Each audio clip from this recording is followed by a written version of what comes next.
Tonight, the Ducks play none other than the Minnesota Wild. The assistant coach is Scott Stevens. Yes, that's Scott Stevens, the one that was the mentor to Scott Niedermayer.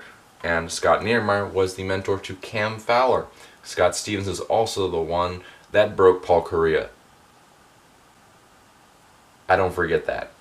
Quack, quack, quack, quack, quack, quack, quack, quack.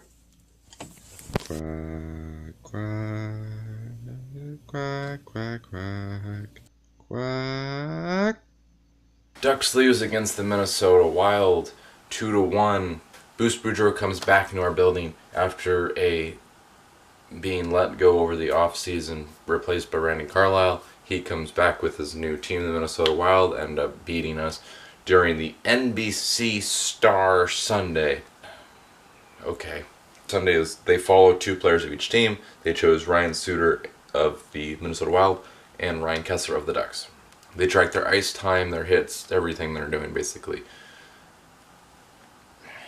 Statistics, I guess. The Ducks ended up getting the first goal of the game from Ryan Kesler, of course, one of the stars of the team. And he, of course, puts it past Dubnyk, who they got from Edmonton Oilers. It's 1-0 Ducks. Minnesota come back, play a great forward game. The Ducks fall apart, end up 2-1 final score. The Ducks had a great opportunity late in the third period when they pulled Gibson. They put an extra player out on the ice. They had a ton of scoring opportunities, but Dubnyk was able to stop them all. Could have been a lot better. One notable thing about the game is, of course, it was an NBC broadcast, so we had Pierre Maguire between the benches spouting all sorts of random nonsense from past years as the Mighty Duck franchise, as well as Travis Moe and Rob Niedermayer. And the Scott Stevens is behind the Minnesota Wild bench, so that brought up Paul Kariya flashbacks.